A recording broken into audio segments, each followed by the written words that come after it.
नमस्कार, बेधड़क खबर देख रहे हैं आप। मैं हूं आपके साथ शशांक। जैसे जैसे चुनाव नज़दीक आ रहा है वैसे वैसे तमाम विपक्षी नेताओं और उन नेताओं के ऊपर, उन लोगों के ऊपर ईडी सीबीआई की कार्रवाई हो रही है जो सरकार का मुखर विरोध कर रहे हैं, ये विपक्ष का कहना है।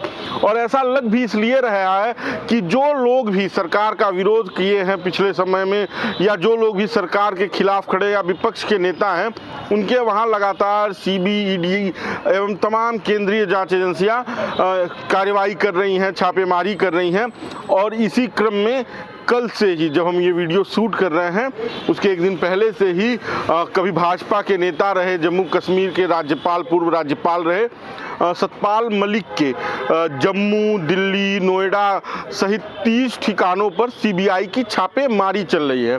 सतपाल मलिक लगातार मोदी का मुखर विरोध कर रहे हैं, सरकार का मुखर विरोध कर रहे हैं, और उन्होंने पुलवामा की घटना को भी सरकार प्रायोजित बता दिया था। उन्होंने कहा था कि हमारी तमाम सूचनाओं के बाद सरकार ने उस पर कोई एक्शन नहीं लिया, इसलिए पुलवामा की घटना घटी और इसकी जिम्मेदारी सरकार को लेनी चाहिए। ऐसी तमाम बातें सतपाल मलिक ने पहले भी कही हैं और लगातार वो केंद्र सरकार का, मोदी सरकार का, गृह मंत्री का और तमाम लोगों का जो सरकार में है उनका विरोध कर रहे हैं, उनके खिलाफ बयानबाजी कर रहे हैं। और जो ये छापेमारी चल रही है, विपक्ष इसे कह रहा है कि ये सत्ता केंद्रीय जांच एजेंसियों का दुरुपयोग कर रही है, इसलिए जिसको भी रोकना है, जिसको भी परेशान करना है, उसके पीछे सीबीआई और ईडी लगा दे रही है। सतपाल मलिक के ऊपर ये सीबीआई की छापेमारी क्यों हो रही है? कीरू विद्युत जल परियोजना 2200 करोड़ के कथित घोटाले का एक मामला है, जिसके तहत सीबीआई ने 30 ठिकानों पर, सतपाल मलिक के 30 ठिकानों पर छापेमारी की है। सतपाल मलिक अस्पताल में भर्ती हैं। जब उनसे मीडिया ने बातचीत की तो उन्होंने बताया, मैं 5-6 दिनों से अस्पताल में हूँ, स्वास्थ्य का कुछ दिक्कत है, इसलिए मैं अस्पताल में एडमिट हूँ। हमें इसकी कोई बहुत विशेष जानकारी नहीं है, बाकी का सीबीआई अपना काम कर रही है और हम सरकार से डरने वाले नहीं हैं। हम मुखर विरोध करते हैं सरकार की इन सभी कार्रवाइयों का।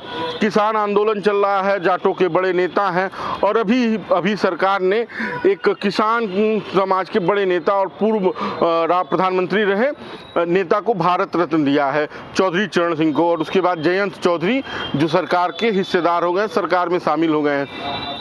ये भी एक बड़ा मुद्दा है। और चूंकि किसान आंदोलन चल रहा है और सतपाल मलिक किसानों के बड़े नेता हैं, जाटों के बड़े नेता हैं, और उनका उस वोट बैंक पे एक बड़ा असर है, बड़ी पकड़ है, तो सरकार ये चाह रही है कि सतपाल मलिक साथ आए ना आए, कम से कम चुनाव भर उनका विरोध न करें। विपक्ष कह रहा है इसलिए भी इस तरह की कार्रवाई सरकार कर रही है, सीबीआई और ईडी के सहारे कार्रवाई कर रही है। और ये सीबीआई और ईडी की कार्रवाई सिर्फ सतपाल मलिक पे ही नहीं हो रही है। अरविंद केजरीवाल को 7वां सम्मन ईडी के द्वारा दिया गया। कुछ दिन पहले आपने झारखंड में भी देखा कि किस तरह से ईडी की कार्रवाई हुई।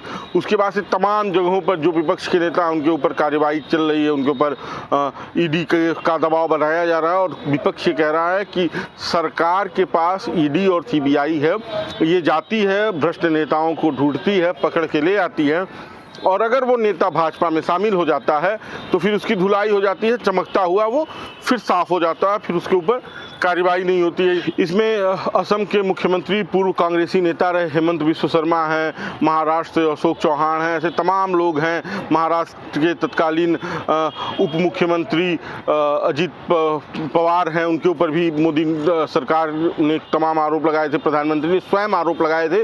उसके बाद से उनको भी जब उन्होंने भी जब भाजपा का समर्थन कर दिया तो उन्हें भी इन सभी जांचों से छूट मिल गई है, इस तरह का विपक्ष का आरोप है।